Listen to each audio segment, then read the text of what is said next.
Vreme je za sadnju luka na otvorenom.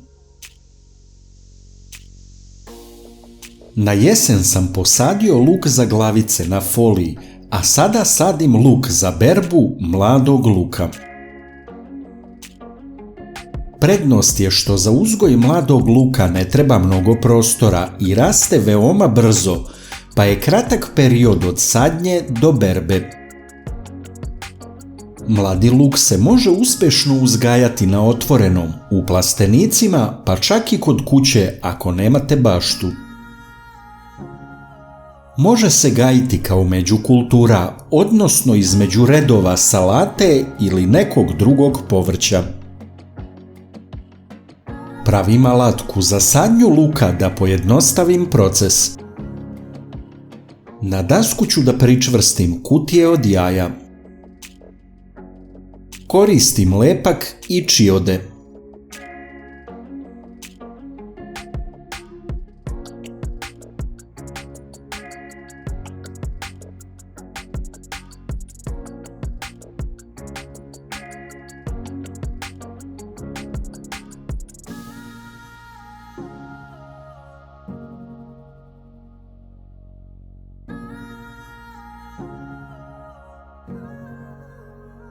Kada sam to fiksirao, alatka je spremna.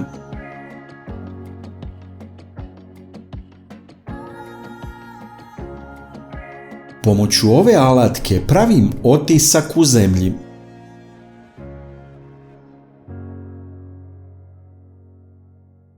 Za tren dobijam 30 rupa.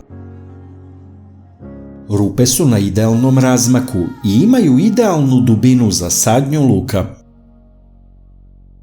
Zemlja mora da bude meka i rastresita da bi otisak bio dobar.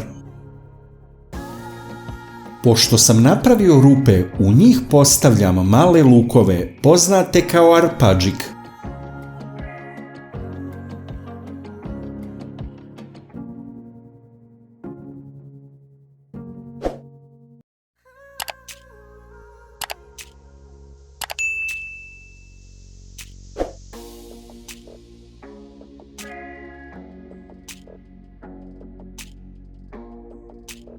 Zagrćem zemlju i na kraju zalivam luk. Pošto brzo dospeva za berbu, mladi luk može biti i predkultura za paradajz, papriku ili krastavac koji se sade kasnije.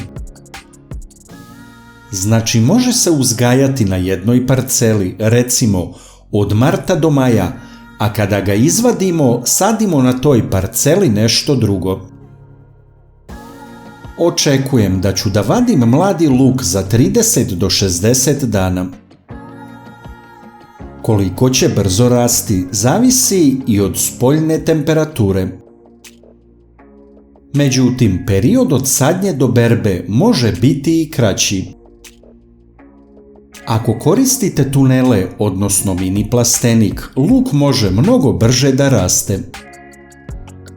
Dok je na otvorenom još uvek hladno, u tunelu je izgleda idealna temperatura i vlažnost.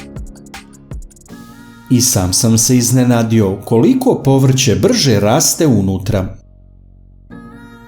Na taj način mladi luk može da se bere već za 20 do 30 dana.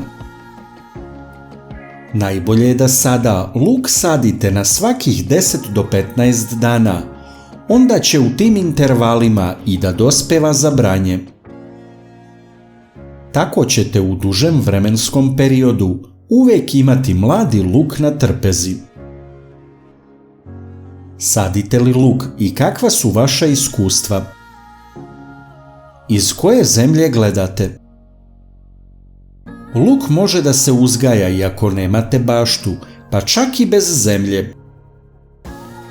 Može da raste na terasi ili u kuhinji na prozoru. Napunite posudu sa piljevinom. Navlažite je da dobro upije vodu.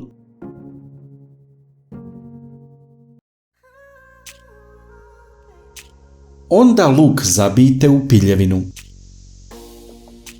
Posadite gusto.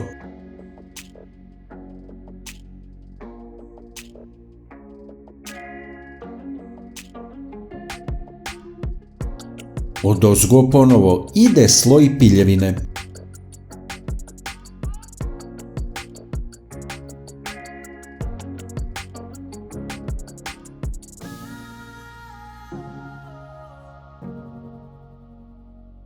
Pa opet naprskajte.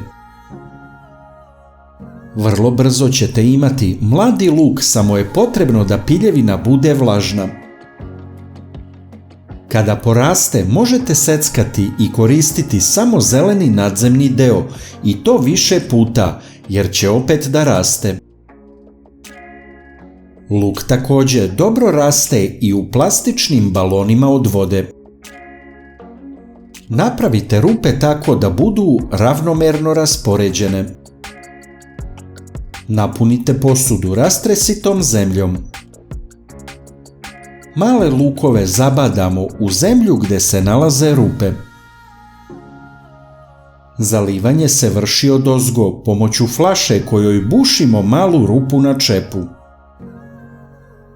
Ovako posađen luk treba držati na osvetljenom mjestu, prozoru ili na terasi. Pogledajte kako je luk napredovao za 7 dana.